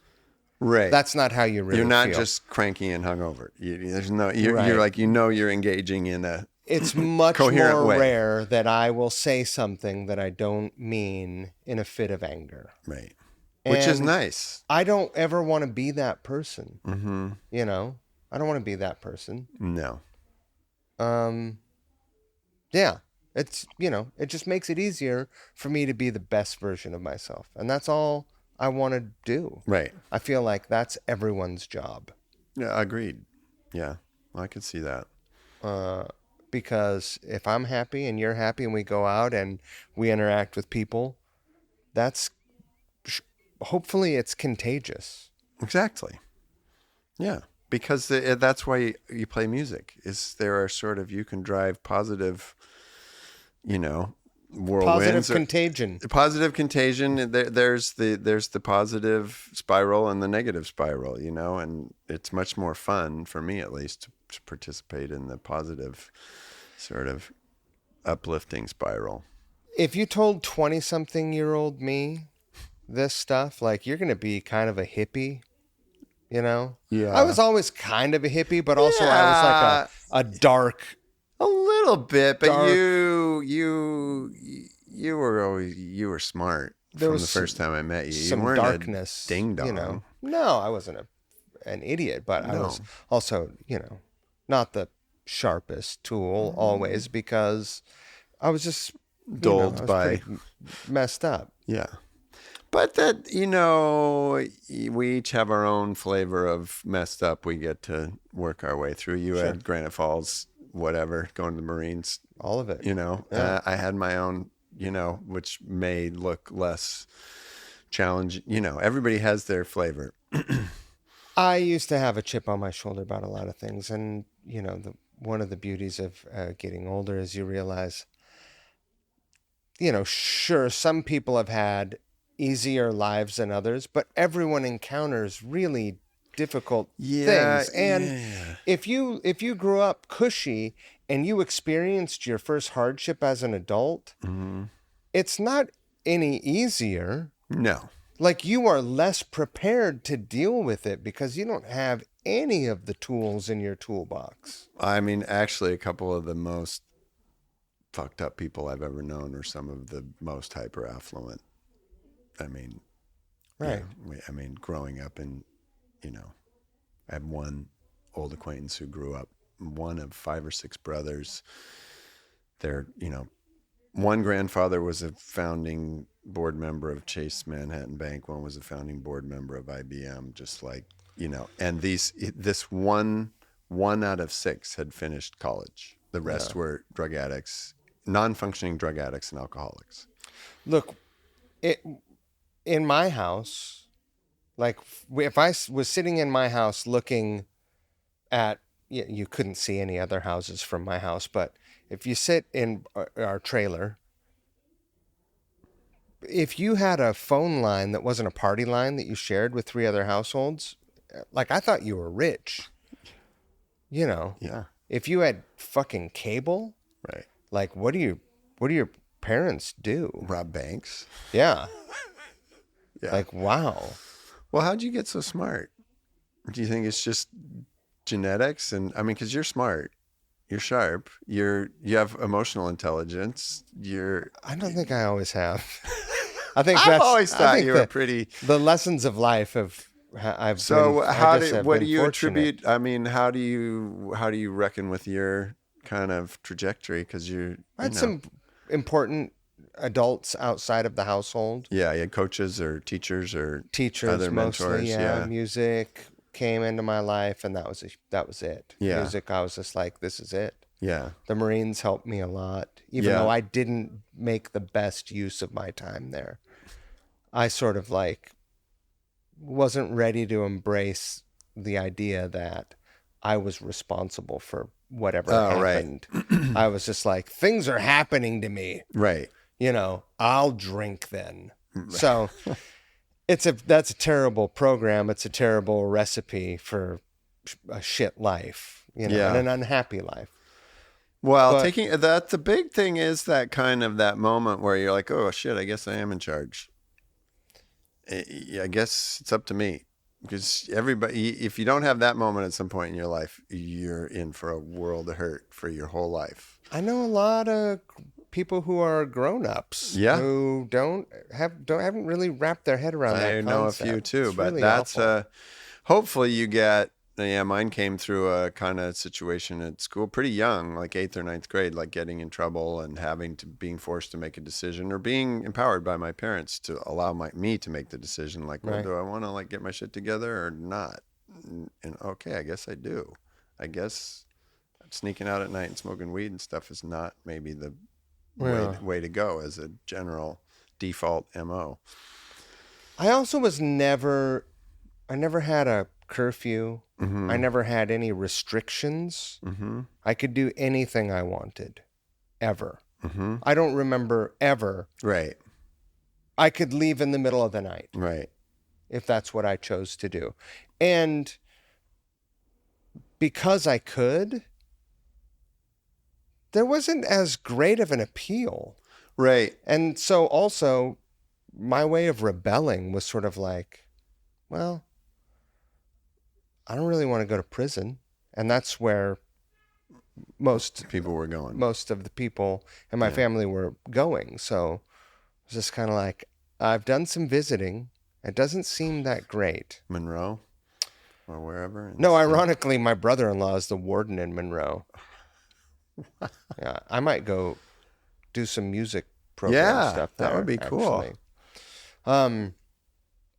No, I grew up visiting my dad in San Quentin and San Luis Obispo, I can't even imagine. Tracy, all over Was in it California. drug-related stuff or everything you can imagine? Yeah. So that was a great motivator, and my even in death, my father continues to motivate me by negative example. Yeah. You take it where you can get it. I mean, that's so far outside of my experience that I can only imagine in the slimmest way what that would have been like. But on the other hand, as you know, when you're a kid, you just are doing what you're doing. That's all you know. That's all you know. And what matters at some point is that I think, now having raised 2 kids and gotten older, it's like at some point, hopefully there's somebody, ideally maybe it's one or more parents, but there's somebody who's paying attention and kind of both looking out for you and also giving you the space to make some choices on your own. And I was lucky. My parents, my mom, my dad, and my stepdad were all super supportive and understanding and set boundaries, but also let me screw up and then be responsible for it. Yeah. So that's where I see kids getting screwed up in my kids' generation and in our peers, is the people who never were asked to be, every success they had, the parents took credit for.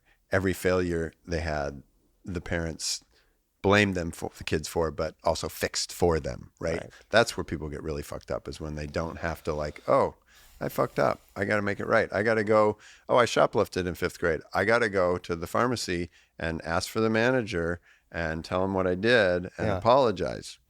Okay. Accountability. Yeah.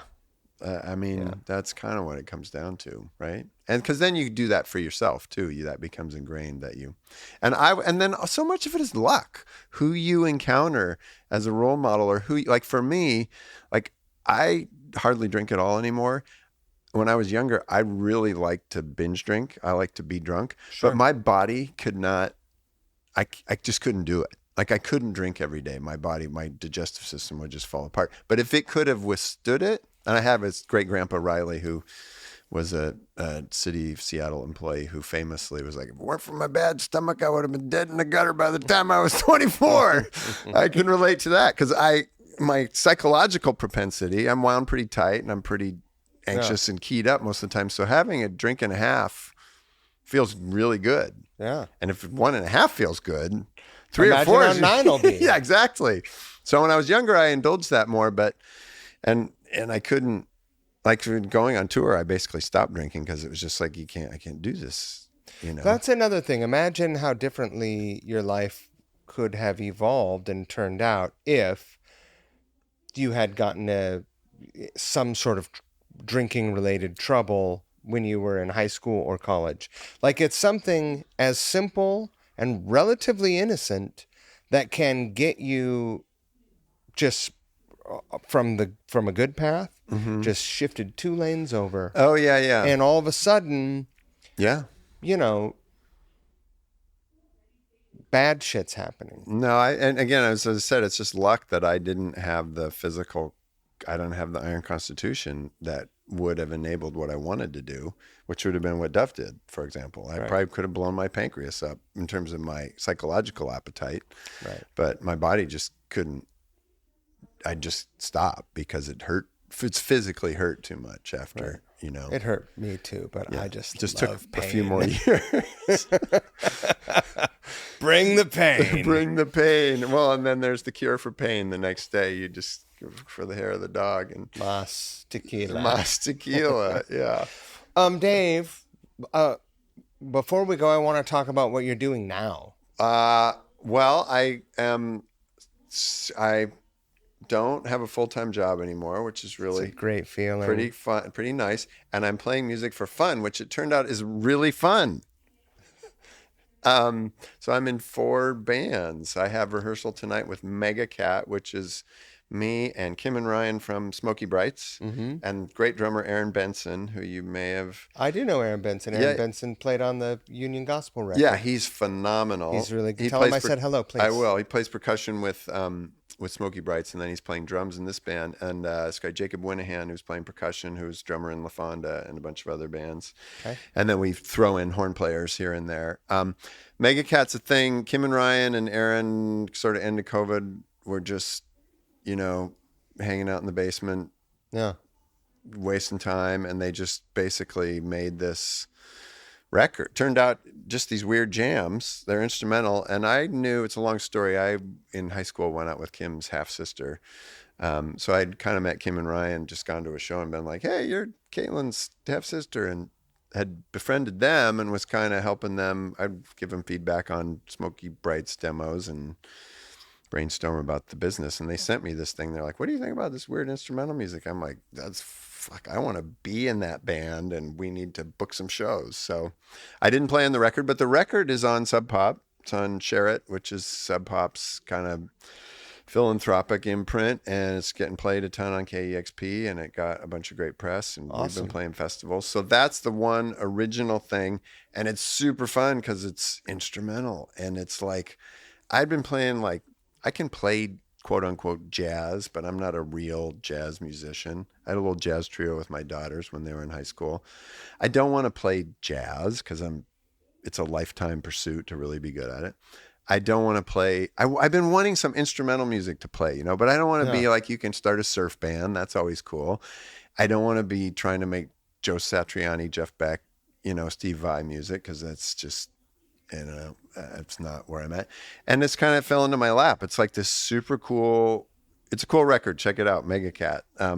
It's this weird instrumental music that defies, I think I told you the other day, I describe it as like Krungbin meets the Monkees. It's like awesome, kind of dancey, kind of trancey, kind of jazzy, or it's or porno music if all pornos weren't made by people with masters in fine arts from like RISD or some art school. It's like weird Hanna-Barbera porn, Hanna-Barbera MFA porn. It's like Sigmund and the Sea Monsters porn. Yeah. Anyway, it's this cool instrumental music. And then the other bands are cover bands. It's Bowie Rex, you had Tim DiGiulio on the other day. And him, Mike Musburger playing drums, who what a band. Known forever. Jeremy Lightfoot, who's phenomenal, and he's in one of my other bands. A ripper.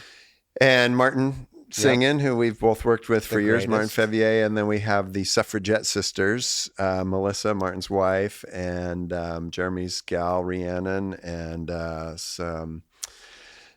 sometimes another gal from Vashon, who's a phenomenal singer. Hopefully she's going to be with us all the time now. And that's super fun. That's all like mid-70s glam through early 80s post-punk. And that's fun. It's really fun to play with. It's weird. Tim and I, like, we both grew up in the same neighborhood, and there are about 1 billion DiGiulios in Northeast Seattle, but I'd never really, and then we'd been in the same scene for 40 years. Would you say there's 8 bajillion? 8 bazillion DiGiulios. Anyway, I'd never really even talked to him until we started this band, and now we're, hanging out and playing music together, and it's really fun to play with him. He's great, and we have very complimentary, he's so good at that, like, I've never played with somebody who's so good at just like meat and potatoes rock guitar. The vibe, the way he approaches his leads, and the sounds he Tone. has is just like, it's a very specific thing. It's one thing, and which I super respect this in musicians. Like, I'd much rather play with somebody who's really good at one thing and owns it than somebody who could sort of good at lots of things. You won't find someone much better than that in Seattle than Tim. No, or anywhere. I mean, he just, the whole thing is, and it's great because I'm more interested in trying to find weirder things or more angular things that are less expected. Right. But he's got that bass just covered. Anyway, so that band's fun. And then the other bands are, one's this dad band of guys, mostly from Mercer Island, who I met through, and that's a band that, like, the only other person who has really played is Christian Foljam, who was Martin's partner when they started Jupiter and was in Sister Psychic. And he's a few years older than me, and he's been around for years. He's playing bass, even though he's really a great guitar player. I play guitar. And then there's other guitar player guy is like a strategic business consulting guy. Singer was a marketing guy at Microsoft for years. Drummer's a radio ad sales guy for Pandora, Sirius XM. Keyboard player's a personal money manager, great musician. So that was bands like all amateurs, and we just we're getting better and better, and we're now playing like we're gonna do a Battle of the Bands night with Nightwave at the Crocodile on July 5th. So we're just on the cusp of like professionalism. Elevated dadness. I'm kind of the player coach in that band. Yeah, I have to be a little bossy from time to time. Sure. And then the last band is the Special Writers, which is like me. Jeremy's usually playing bass and singing. If not Jeremy, like Keith Lowe or Andy Stoller. Drummers usually. You're not going to go wrong with any of those. No, Eric Eagle's playing drums, who's phenomenal. Yeah. You know, played with everybody. And then Bill Malloy plays guitar, keys, sings. His daughter Kate, who just finished her first year at Eastman School of Music, plays keys when she's in here in summer. And she's a monster at 19. She's like she's been taking piano lessons from Wayne Horvitz since she was like in the womb. Right. She's terrifying. And then Bill's niece, Claire, who just graduated high school, sings, and she's like, it's like Janis Joplin and a 17-year-old. It's insane. So we've been playing quite a bit, and Darren Lucas plays some of the gigs. So we're doing, like, this summer we're playing at Vashon at the Sugar Shack. We're playing a wedding. Nice. We're doing some other parties. So I don't know. When is Boogie Army playing? Boogie Army is playing West Seattle Summerfest thing the Saturday. I think we're one of the headliners, maybe. Yeah. Then we're playing the next Friday at Flight Path. Have you been to Flight Path in Burien? Baby, that's my neighborhood. Fuck, that's a cool place. Have you been there on a Thursday night? No, but Billy Stover, who you've probably met, who plays in Bowie Rex, who I didn't mention, unfortunately. He's a phenomenal piano player and keyboardist. He's the one who connected us because he goes down and plays on Thursday nights. It's awesome. I got to go check that out. I urge you to do so. It sounds a little like the Scarlet Tree used to be up on Roosevelt, which is kind of dance music, mixed crowd. Yeah. It's awesome, and I love it because it's an environment that I haven't spent a lot of time in, and it's a part of Seattle that I've never had access to. No, I know. It's cool. It's an entirely different community of musicians. Yeah. It's an entirely different audience. I need to go on a Thursday night. We played a Friday or Saturday there. We're playing that Friday, and then the Saturday after in mid, we're playing, I think we're headlining the Strawberry Festival Saturday night on Vashon. Awesome. And then we got some other gigs coming up too. So lots of gigs. Mega Cat's playing. We're doing Sonic Guild this Saturday. Then we're at Nectar the Fremont Solstice Festival. Then we're at Timber Festival, isn't that out in Snoqualmie Valley somewhere? In late July, we're lots of gigs. Yeah, playing downtown music at lunchtime. Yeah, I've got your summer card. One or two gigs every week this summer. Yeah. So, and it's fun. I don't know. I probably play more guitar now. In the last 6 or 7 years, I have probably played and practiced more than I ever have. And I'm also kind of more into it. And I think it's because I realize that I'm getting old and my fingers are not going to work forever. And I'm like, I better fucking do this now while I can, because I'm not going to be able to do this forever. When you can see the finish line, you know, when you can see on the horizon, it's a motivator. That last stretch of road, you kind of it feels more important. It certainly feels like you want to savor it as much as possible, and it's a great gift, because as you were saying earlier, it's like as you gotten older, you're like, there are a lot of blessings with getting older. I'm way less stressed out than I was. I'm way more accepting in all kinds of relationships, whether a love relationship or family or friends. Just, leave the campsite in a better state of affairs than when you arrived, and just let people do what they're doing. Let them show you who they are, and then if what you see you like, then you hang out with them. If you don't fucking try to change them. Yeah, move on. Exactly. Like, what was I thinking? It's okay. Yeah. Move on. Yeah, I love that. There was a great quote of I think it was on Instagram. It was Keanu. He's like, yeah, pretty much I'm at the age where I just don't get involved in discussions anymore. I'm like, 2 + 2 = 5. You just go with that. Right. Have a good time with it. Like, it's fine. Great. Yeah. So that's the music. I'm just awesome. More guitar and trying to figure out how to make it sound good. You know how it is with guitar. It's like every day you're trying to find something that you feel like is chasing the thing, that thing that feels like you and is a unique expression of you, but that really serves whatever it is that you're playing with. And before you leave, I'm going to plug that in, and I'm going to put it on 10 and let you hear it, and let you play the Telecaster right there through it. I know that, and it is a really glorious sound. I was looking everywhere. I was like, oh, I have to get like a deluxe style amp. I need to, and then I was like, wait a minute, I have one. I just sold a deluxe clone, and I had a real tweed panel. Narrow panel deluxe. You cock. I bought it. Do you remember Billy Stapleton, that guy who used to run American Music? Yeah, he found it for me and sold it to me for $1,000. It's probably worth $10,000 now. I sold it 10 years ago. It's actually on that President's cover of Cleveland Rocks. That's on was the Drew Carey theme song. I will gladly turn that up and play it loudly. Yeah. It's time to wrap it up. Okay, let's wrap. I got to go to rehearsal. Thank you for making time to come over here. I've had an awesome time talking with you. Likewise, we can do it's a pretty relaxed, chill spot. This is great. I come in here and just have a cup of coffee, and I mean, you're always good to talk to anyway. Sometimes I do just come down here. Like, it's nice to just, like, clear. This is where I build my pedal board. I mess around. I can be loud here. Well, whether it makes the cut or not, are you playing guitar? I mean, I know you're playing bass in Ugly Kid Joe. Or what are you doing guitar playing wise right now? I'm playing guitar in the Long Winters. Oh, that is guitar. Right? Yeah. Mm-hmm. Jeff Fielder will be on the bass guitar. Oh. A good Jeff Fielder story. The first time I met Jeff and played with him like 15 years ago, in my public affairs job, I helped organize the Pike Place Market Centennial.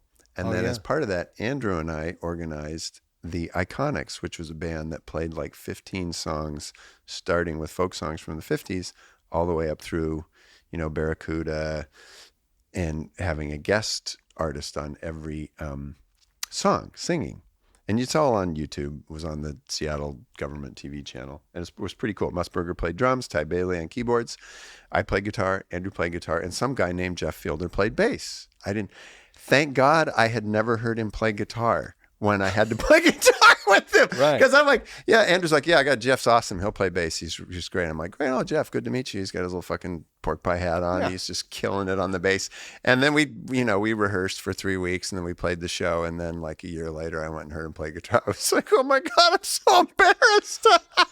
Well, that's the thing, is like, he's so known for being a guitar player that he's like the most underrated bass player. He was a really good Seattle, bass player. And he's a fucking phenomenal bass player. He's I actually had an interesting thing with him. He and I, for different reasons, both played on these kind of hobby recordings for this guy, Michael Miller, I worked with at Amazon. Mm-hmm.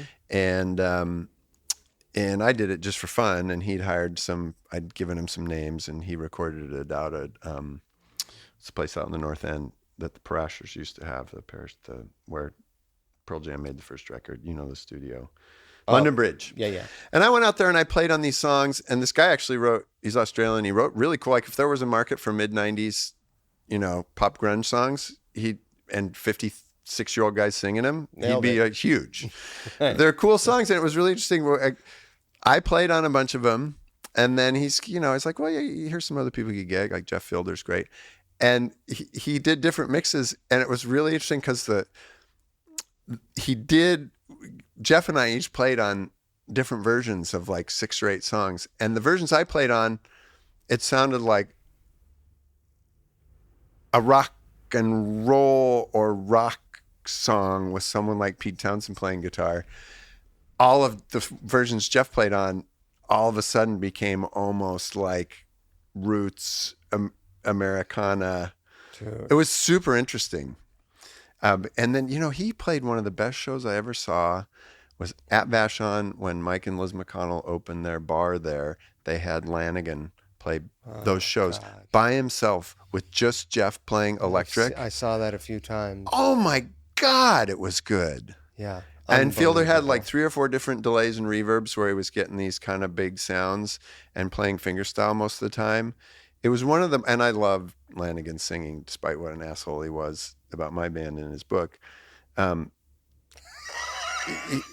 Specifically, Jason. Jason got 2 or 3 pages. He really got torn apart. But anyway, Jeff Fielder, his playing, he's really, really good. He's so musical. So you're playing guitar in Long Winters. Yeah. Bass, Ugly Kid Joe. Other guitar. And bass with Duff. Oh, bass with Duff, right. And you guys are actually going to go out and tour. Fuck yeah. I'm so Is happy Duff, about it. I mean, Tim's playing guitar, right?